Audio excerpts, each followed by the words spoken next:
चुनाव आते ही नेताओं का घर वापसी और पार्टी से बगावत करने का दौर जारी है।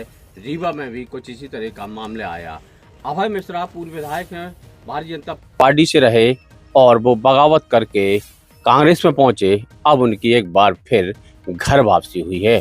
उन्होंने कहा कांग्रेस की तो अब रीवा में सीट का खाता भी नहीं खुलेगा और भारतीय जनता पार्टी की नीति रीति पर चलने का वादा किया।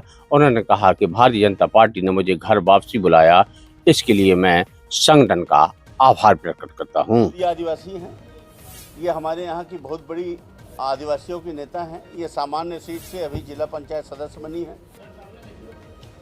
ये अध्यक्ष नहीं बन पाई किसी कारण से, कांग्रेस के भीतरघात के चलते ही ये अध्यक्ष नहीं बन पाई और ये बहुत ज़्यादा मतों से जीती हैं।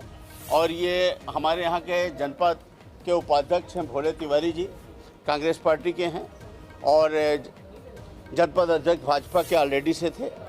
मैं 2008 से 2013 तक बीजेपी का एमएलए रहा, उसके पहले मैं जनपद अध्यक्ष रहा। माननीय मुख्यमंत्री जी और भारतीय जनता पार्टी की कृपा हुई, शिवराज जी के मुझे टिकट मिली, मैं विधायक बना। फिर 2013 से 18 तक मेरी पत्नी नीलम मिश्रा जी को शिवराज जी ने, भारतीय जनता पार्टी ने टिकट दिया और ये विधायक बनी।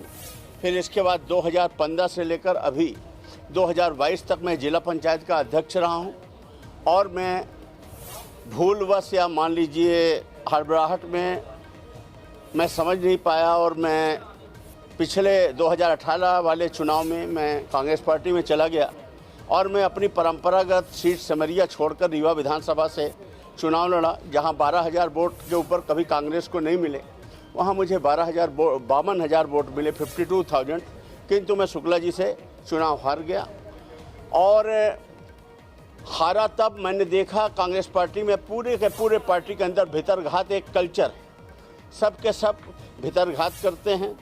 अभी भी मैं ये देख रहा हूँ कि इनका मूल उद्देश्य सत्ता प्राप्त करना है, सेवा से दूर दूर तक संबंध नहीं है। और सबसे बड़ी बात यह है कि पहले पार्टी के अंदर लड़ो, सभी हराएं उनसे जीतो, तब बाहर वाले से लड़ो। और जो मुख्यमंत्री जी हैं हमारे, वो 18 वर्ष से अगर इस कुर्सी पर बैठे हुए हैं, सीएम की कुर्सी पर, तो ये एक दैविक पद होता है। मैं ऐसा महसूस करता हूँ कि जो उनके अंदर करुणा, दया, क्षमा, परोपकार की जो ईश्वरी उनके ऊपर कृपा है, तो प्रकृति उनके साथ है, तभी तो 18 वर्ष से प्रदेश के मुख्यमंत्री हैं। और ये पद ऐसा होता है कि अगर यदि कोई व्यक्ति इस पद के योग्य न हो तो ये पद खुद में उसको स्वीकार नहीं करता है। और आगे मुझे जो भी मिला है, आज तक मैं जो भी जहाँ तक खड़ा हूँ, जहाँ तक की मेरी यात्रा है, वो भारतीय जनता पार्टी की दी ही हुई है। और मैं इसलिए नहीं आया हूँ कि मैंने पार्टी से कोई टिकट का आश्वासन लिया है कि मैं इसके लिए कि आपने देखा होगा जो कल लिस्ट निकली है, मतलब जो अंदर की एक लिस्ट निकली है और बताया गया है एक एक करके, तो मुझे ऑलरेडी 2 दिन पहले बता दिया गया है कि आपको सिमरिया विधानसभा से टिकट दे दी गई।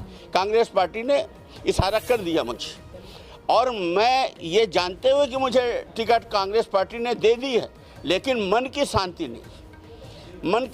नहीं है और मैं जानता हूँ कि मैं लोगों का भला नहीं कर पाऊँगा। आज तक जो भी मिला है, हमारे सिमरिया को जो मिला है, मध्य प्रदेश को जो भी मिला है, वो शिवराज जी की सरकार से मिला है। हम अनिश्चित बेहतरी की तलाश में निश्चित परिणाम को कैसे खो सकते हैं?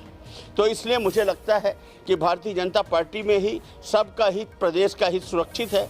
और मैं जैसे अपने रीवा जिले में देख रहा हूँ, 2 ही सीट तो लड़ाई में थी, बाकी में तो प्रत्याशी ही नहीं। मऊगंज और सिमरिया, मऊगंज को सीएम साहब ने जिला बना दिया है, वहाँ की स्थितियाँ बदल गई। सिमरिया में मैं था और मैं अब यहाँ आ गया। मुझे नहीं लगता है कि एक सीट भी रीवा जिले में आ पाएगी। ये बेमतलब का ढिढोरा है, विध वगैरह। और भारतीय जनता पार्टी की ही मुझे सरकार बनती दिख रही है। हम सब काम करेंगे। धन्यवाद, नमस्कार, बहुत धन्यवाद।